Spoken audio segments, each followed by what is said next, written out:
আরজিকর কাণ্ড নিয়ে যখন তোলপাড় গোটা কলকাতা, গোটা রাজ্য এবং দেশেরও অনেক অংশ, তখন তারই মধ্যে সিবিআই তদন্তের নির্দেশ দিল কলকাতা হাইকোর্ট।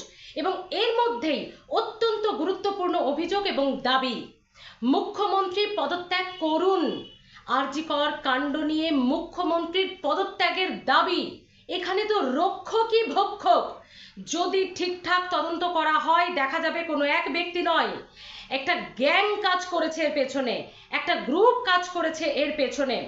এবং স্বাস্থ্য ভবনের এসপি দাস, তিনি বকলমে স্বাস্থ্য ভবনটা চালান। এসপি দাস তিনি মুখ্যমন্ত্রীর ঘনিষ্ঠ এবং মুখ্যমন্ত্রীর স্নেহধন্য। শুধু তাই নয়, সেই এসপি দাসের স্নেহধন্য এবং ঘনিষ্ঠ এই আরজিকরের প্রাক্তন অধ্যক্ষ সন্দীপ ঘোষ। অর্থাৎ কোন মারাত্মক অভিযোগ, কোন মারাত্মক অভিযোগের ইঙ্গিত, কে করলেন এই সমস্ত অভিযোগ, এত গুরুত্বপূর্ণ দাবি থেকে শুরু করে বিভিন্ন দিক তুলে ধরে শুনুন। শুভেন্দু অধিকারী, রাজ্যের বিরোধী দলনেতা, এই অভিযোগ করছেন। কি বলছেন? একটা কোনো ইন্ডিভিজুয়ালের বিষয় নয় এটা। এই বিষয়টা পশ্চিমবঙ্গের মানুষের জন্য, বিশেষ করে আমাদের সকলকে পৃথিবীর আলো দেখিয়েছেন মায়েরা। এ বরদাস্ত করা যায় না, রক্ষকই ভক্ষক, এটা মেনে নেওয়া যায় না। As a leader of opposition এবং পশ্চিমবাংলার নাগরিক হিসেবে আমাদের একটা দাবি বাকি থাকে, সেটা হলো স্বাস্থ্যমন্ত্রী পদত্যাগ। ইমিডিয়েট রেজিগনেশন দিতে হবে স্বাস্থ্যমন্ত্রী, মুখ্যমন্ত্রী ইমিডিয়েট রেজিগনেশন দিতে হবে এবং তার জন্য গণতান্ত্রিকভাবে আন্দোলন চলবে এবং সমগ্র পশ্চিমবাংলার সংবেদনশীল নাগরিক, ছাত্র সমাজ, বেকার, বিশেষ করে মা, বোন, দিদি, মহিলা, মাতৃশক্তি, তাদেরকে বলবো যে তারা একটা দাবিতেই আন্দোলন করুন। সেটা হচ্ছে এই রাজ্যের এই সমস্ত জঘন্য, নারকীয়, বর্বর ঘটনার যিনি কুইন পিন, যিনি আসল আর্কিটেক্টার, তার রেজিগনেশন হবে সিঙ্গেল পয়েন্ট ডিমান্ড। সন্দীপ ঘোষের বাড়বাড়ন্ত এসেছে, ওর মাথায় ডাক্তার এসপি দাসের হাত আছে। এই এসপি দাস হচ্ছে মমতা ব্যানার্জির পার্সোনাল ফিজিশিয়ান এবং মমতা ব্যানার্জির ক্লোজ ফ্রেন্ড। কান পাতলে কালীঘাটে গেলে ওর বাড়ির লোকরা বলে দিবে বুঝি। ইনি অলিখিতভাবে স্বাস্থ্য দপ্তর চালান। এর মেয়েকে চাকরি দেওয়ার জন্য পিজিতে ডাক্তার না হওয়া সত্ত্বেও নতুন পোস্ট ক্রিয়েট করে পিজিতে এসি রুম দিয়ে, গাড়ি দিয়ে, নীলবাতি গাড়ি দিয়ে মমতা ব্যানার্জি বসিয়ে রেখেছে। এসপি দাসের ক্লোজ হচ্ছে ডাক্তার সন্দীপ ঘোষ। তাই সন্দীপ ঘোষ যা করবে মমতা ব্যানার্জির চোখ বন্ধ থাকবে। এই জিনিস মেনে নেওয়া যায় না। যেভাবে এনকিউএস রিপোর্ট বাইরে এসেছে, এই বর্বরতা মেনে নেওয়া যায় না। যে মাতৃশক্তি আমাদের পৃথিবীর আলো দেখিয়েছেন, এই রকম একটি ছোট্ট বোনের সঙ্গে এই জিনিস মেনে নেওয়া যায় না। যারা করেছেন তারা ধ্বংস হয়েছে, ইনিও ধ্বংস হবেন, পাপের শেষ সীমায় পৌঁছে। কিচ্ছু করার নেই। নারায়ণ স্বরূপ নিগম আমার আন্ডারে এমডি ছিলেন, ডাব্লিউবিটিসি পরিবহন দপ্তরে করেছেন, স্পাইনলেস, ওনার কিচ্ছু করার নেই। আপনারা আবারও বলছি, doctor S P Das is the non official health minister government of West. সব ডক্টর এসপি দাস করেন, কিচ্ছু করার নেই, কিচ্ছু করার নেই। এদের সিবিআই ইনভেস্টিগেশন কোর্ট মনিটরিং হোক। আমি ডিমান্ড করব doctor S P Das, doctor Sandip Ghosh, Binit গোয়েলকে কাস্টডিতে নিয়ে আপনি যদি জেরা করেন, তাহলে মমতা ব্যানার্জি এটাতে কতটা ইনভলভ বেরিয়ে যাবে।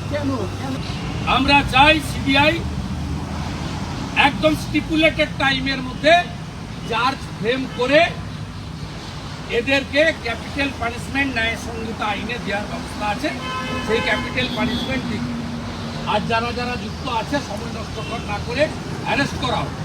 আর as a leader of opposition আমাদের একটাই দাবি, দফা 1, স্বাস্থ্যমন্ত্রী তথা মুখ্যমন্ত্রী বাড়ি যান। আপনি আপনার রেজিগনেশন দিন, আপনি আপনার বাড়ি যান, আদারওয়াইজ আন্দোলন চলবে। এই আন্দোলন থামার আন্দোলন নয়। আপনি কালকে যাবেন কেন? আপনি যদি সত্যি মানবিকভাবে মুখ্যমন্ত্রী হন, তা উত্তরবঙ্গ নয়, তাহলে আপনার সাথে সাথে ওনার বাড়িতে যাওয়া উচিত এবং আপনার উচিত ছিল সিবিআই ইনভেস্টিগেশন করা। আপনি উল্টে ডক্টর এসপি দাসের ইয়ারের লোক ডক্টর সন্দীপ ঘোষকে সকালবেলা গুঁতো খেয়ে সরিয়ে বিকালবেলা প্রাইজ পোস্টিং দিয়ে প্রমোশন দিয়েছিলেন। ছাত্ররা যে লড়াই করছে, হ্যাটসঅপ।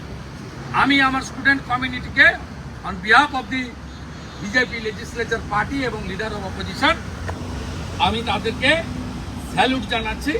আমি বলবো যে আপনারা যে মুভমেন্ট করছেন ওটা পশ্চিমবঙ্গ বাসী সমর্থন, শুভেচ্ছা, সুভাষিস সব আপনাদের উপর। শুনলেন শুভেন্দু অধিকারীর বক্তব্য, এবং এই বক্তব্যকে কিভাবে দেখছেন বন্ধুরা আপনারা? অবশ্যই সেটা জানাতে ভুলবেন না। শুভেন্দু অধিকারীর মতামতের সঙ্গে, তার দাবি, তার যুক্তির সঙ্গে আপনারাও কি একমত? আরো একটা বিষয়, রাজ্যের অভিভাবকদের একাংশ এবার ভয় পাচ্ছে। সত্যি কি মেডিকেল কলেজগুলোর এই অবস্থা? সত্যি কি তাদের বাড়ির সন্তান তাদেরকে এত সুন্দর করে লালন পালন করে, এত যত্নে লালন পালন করে তারপর যখন তাদেরকে ডাক্তারি পড়তে পাঠানো হচ্ছে, তারা কি মানসিক চাপে থাকে? কোনো চক্রব্যূহে, কোনো দুর্নীতির মধ্যে ঢুকে যায়? না, চিকিৎসকদের একাংশ আশ্বস্ত করছেন তেমনটা নয়। তবে আরজি কর নিয়ে এত বড় বড় প্রশ্নচিহ্ন কিন্তু অনেকেই তুলে দিচ্ছেন, এবং অবশ্যই এই প্রশ্নটা চিকিৎসক মহলের একাংশের, পড়ুয়াদের একাংশের, অভিভাবকদের এবং রাজ্যবাসীরও একাংশের। এত তোয়াজ কেন?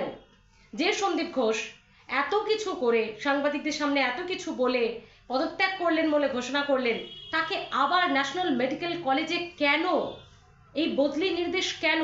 যদিও কলকাতা হাইকোর্ট তাকে লম্বা ছুটিতে চলে যাওয়ার নির্দেশও দিয়ে দিয়েছেন ইতিমধ্যেই, এবং কলকাতা হাইকোর্ট মহামান্য আদালত এটা মনে করছে, যেমনটা মুখ্যমন্ত্রী বলেছিলেন রবিবার পর্যন্ত ডেডলাইন, তারপর সিবিআই।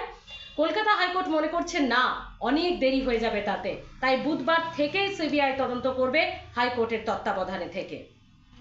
আমরা জানি না আরজি কর কাণ্ডে আরজি কর কি সত্যি ঘুঘুর বাসা? এটা আমাদের দেশের পক্ষে, আমাদের রাজ্যের পক্ষে, শহর কলকাতার পক্ষে, আমাদের নাগরিকদের জন্য সত্যি লজ্জা। এবং বিদেশের একটি খ্যাতনামা সংবাদপত্রের প্রথম পাতায় এই আরজি কর কাণ্ডের উল্লেখ। ভেবে দেখুন তো কোন জায়গায় গিয়ে দাঁড়ালাম আমরা। সত্যি কি এটা আমাদের পাওনা ছিল? এর পেছনে যারা যারা আছে তাদের কঠোর শাস্তি হওয়া উচিত। মুখ্যমন্ত্রীও সেটা চাইছেন, এবং কলকাতা পুলিশ কমিশনার বিনীত গোয়েল তিনিও এটা বলেছেন। তবে দেখার, এবার তো সিবিআই তদন্ত বুধবার থেকে, তো এই শুরু হওয়া সিবিআই তদন্তে ঠিক কোন দিকে জল গড়ায়? সত্যি কি এর পেছনে কোনো রাঘব বোয়ালের হাত রয়েছে, নাকি একেবারেই এটি যেভাবে যা যা অভিযোগ করা হচ্ছে সেই অভিযোগের ভিত্তিতে একটি কাণ্ড? আমাদেরও নজর থাকবে বন্ধুরা। কিন্তু প্লিজ, শুভেন্দু অধিকারী যেগুলো বললেন, রক্ষকী ভক্ষক, মুখ্যমন্ত্রীর পদত্যাগের দাবি, এটা একটা গ্যাং ওয়ার, মানে একটা গ্যাং সমবেতভাবে একটা গ্যাং কাজ করেছে এত বড় কাণ্ডের পেছনে, কোনো একার কাজ নয়। এটা কিন্তু অনেকেই বলছেন। আপনারা কি বলছেন জানাতে ভুলবেন না। কমেন্টের আশায় থাকলাম, এবং অবশ্যই আপনাদের কমেন্ট করুন, এবং চ্যানেলটি ভালো লাগলে আপনাদের সঙ্গে যোগাযোগ বজায় রাখার জন্য প্লিজ বলবো একটু সাবস্ক্রাইব করে নিন, তাহলে এই ধরনের ভিডিও, এবং অবশ্যই আপনাদের মতামত জানার জন্য কমেন্ট করে সেই সমস্ত ভিডিওগুলো আপনাদের কাছে পাঠাতে পারবো। তাহলে ভালো থাকবেন বন্ধুরা, সাবধানে থাকুন, সতর্ক থাকুন, আর হ্যাঁ, অবশ্যই কমেন্ট করতে ভুলবেন না। ভালো থাকবেন।